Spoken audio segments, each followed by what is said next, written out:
Hey there, Saki here from Saki Tech, and in today's video we will do a full comparison between the iPhone 8 Plus versus the iPhone 7 Plus. Just to give you a perspective, the iPhone 8 Plus was released in September 2017, while the iPhone 7 Plus in September 2016. So there's a full 1-year gap between the two. And of course, people are asking questions such as, shall I upgrade from the iPhone 7 Plus to the iPhone 8 Plus, or which one should I buy, the iPhone 7 Plus or the iPhone 8 Plus? And of course, the very basic question, just tell me which one is better for me. And of course, in this video, we will do a deep dive by looking at every aspect of these smartphones and deliver a crystal clear answer to settle the matters with precision. First, we will dissect everything one by one, and in the end, we will tie everything together into a conclusion. Now, before we dive in, if you do use Instagram or Twitter, make sure to follow me on both at Saki Tech Online. Now let's dive in and start with the build and design. As far as the design of these two products goes, they are literally identical with some microscopic differences on the overall dimensions. Take a look at the dimensions. The 8 Plus measures 158.4 millimeters in height, 78.1 millimeters wide, and 7.5 millimeters thick. It weighs 202 grams, while the iPhone 7 Plus measures 158.2 millimeters in height, 77.9 millimeters wide, and 7.3 millimeters thick. It weighs 188 grams. As you can see from those numbers and the actual side-by-side demonstration, these products are identical in overall design, and although there's a slight microscopic variation in dimensions, an iPhone 8 will fit perfectly in an iPhone 7 case. If you notice, however, the weight difference is slightly more pronounced, and the reason behind that has to do with the actual build materials. This is where the two phones differ, as the iPhone 7 is constructed with all-around aluminum materials in a unibody format, while the iPhone 8 is constructed out of glass panels on the front and the rear, but surrounded by a metal band around the perimeter. The glass build is what adds some of that extra weight to the iPhone 8. There really is no way to assign a win here based on build materials, since both the aluminum and glass builds offer a premium sensation.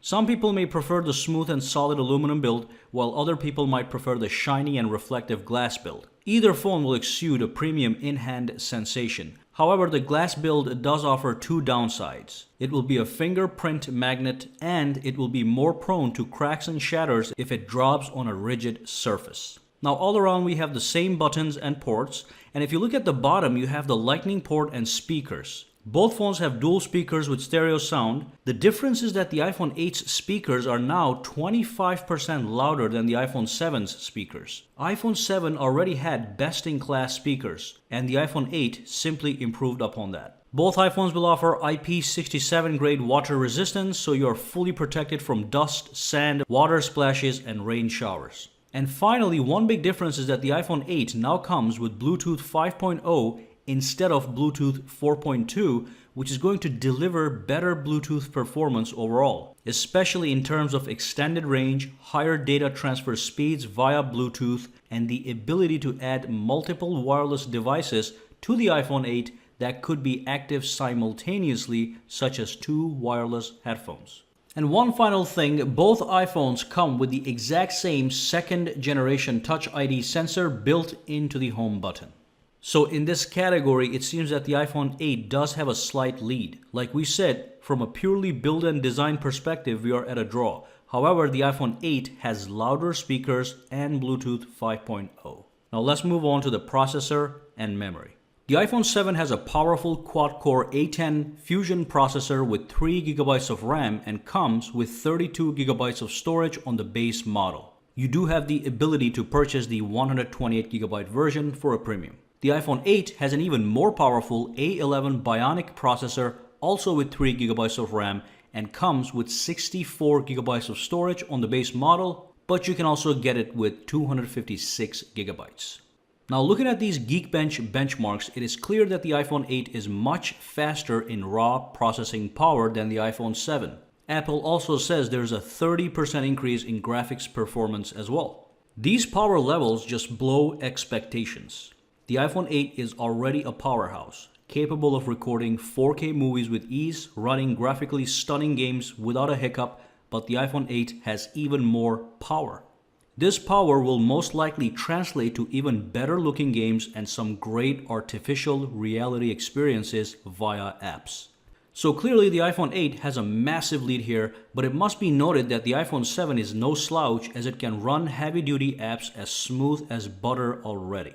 We will talk more about this towards the conclusion to tie it all together, but for now let's move on and talk about that display. Alright, so the display size and display resolution are identical on both. The 7 Plus has a 5.5-inch LCD IPS 3D Touch enabled display with a resolution of 1920 by 1080 and 401 pixels per inches. So does the iPhone 8 Plus. They also happen to have the same maximum brightness, which is rated at 625 nits, as well as the same color gamut. So expect the same level of visibility and quality from both displays no matter what you do. The only extra feature that the iPhone 8 has is the True Tone display option, which can be enabled via software settings. True Tone simply adjusts the white balance based on the ambient light, which gives you a better viewing experience in all kinds of environments. It's great to have, but it's not a killer feature. So in this category, just about everything is equal but for that True Tone feature. Now let's talk about the software. Both the iPhone 7 and 8 run the same exact software, which is iOS 11 with the exact same features, including all kinds of 3D touch capabilities. iOS 11 runs smoothly and with exceptional stability on both phones for everyday use. We will also get access to AR, which is artificial reality capabilities on both smartphones. Though I'm pretty sure the extra power on the iPhone 8 might deliver a greater experience. But as far as overall experience, including fantastic gaming capabilities, we have a complete and total draw. Now let's talk about the camera. So on paper, we have identical specs. Firstly, the front cameras are literally identical with 7 megapixels each and an aperture of f2.2. And as usual, they're great for millions of useless selfies and video conferencing. As for the rear cameras, again, we have a primary 12 megapixel camera with an aperture of f1.8 and a secondary 12 megapixel telephoto camera with an aperture of f2.8. And although the specs are identical on the rear, there are actually some improvements on the iPhone 8. It actually has a larger and faster internal camera sensor that allows for more light to be absorbed. This means you will get even crisper, sharper photos in daytime and better low light performance and dynamic range. Nobody's saying that the iPhone 7 camera will disappoint, but the iPhone 8 will be better. And it's not just in photos that the iPhone 8 improves. You can also record 4K video on the iPhone 8 at 60 frames per second. The iPhone 7 can still record in 4K, but only at 30 frames per second. Additionally, the iPhone 8 can record slow motion video at 1080p at 240 frames per second, which is quite amazing, while the iPhone 7 can record 1080p slow motion at 120 frames per second. So overall, yes, the iPhone 8 has the better rear camera. It has a new sensor and improved image processing. It also has an enhanced portrait mode known as the Portrait Lightning, which can create some studio-style photos of people using advanced software tactics. So is the camera upgrade massive? Probably not for the average consumer, which most of us are. But the improvement is there. I would say that an average user who is not hell-bent on every little minute detail won't really care about the camera too much, especially because the iPhone 7 camera is still a top-rated camera. But just be aware that the iPhone 8 has a lead here. Anyway, let's move on to the battery and battery-related features. In this category, we have some brand new additions instead of incremental upgrades. First off, both iPhones will give you a full day of use for medium use, and perhaps you may have to plug it into a charger if you're a heavy-duty user, but the bottom line is that they are going to offer pretty identical battery life. Now, iPhone 8 actually outdoes the iPhone 7 with a slight margin of 30 minutes to an hour thanks to that newer, more efficient A11 Bionic processor. And that's not really the highlight here in this category. The real thing is that thanks to that glass back on the new iPhone 8, it is now capable of charging wirelessly using the wireless Qi standard. So you can pick up any wireless charger that uses the Qi standard and you can start to charge your iPhone 8 without any wires. It's not a new option on the market, but it's a great option to have regardless. So in this category, the iPhone 8 once again has a lead, not in battery life, but in that additional wireless charging option. Now let's talk about some pricing and colors and then move on to a crystal clear conclusion. So the iPhone 8 Plus costs $799 for the 64GB model, while the iPhone 7 Plus costs $669 for the 32GB model. The price difference here is $130, which is justifiable. The 8 comes in 3 colors, gold, silver, and space gray, while the 7 comes in 5 colors, jet black, matte black, gold, silver, and rose gold. So that's the price, and now let's end this discussion. So let's start by listing everything that the iPhone 8 either has or has improved over the iPhone 7. iPhone 8 has a higher base storage of 64GB and the new and more powerful A11 Bionic chip. iPhone 8 has an improved camera with a larger sensor which can perform slightly better in photography and much better in videography with options such as 4K recording at 60 frames per second, an option not even some expensive cameras offer. iPhone 8 has wireless charging, and finally iPhone 8 has 25% louder sounding stereo speakers and Bluetooth 5.0. And that's it. So, if you already own an iPhone 7, there is absolutely no need to upgrade.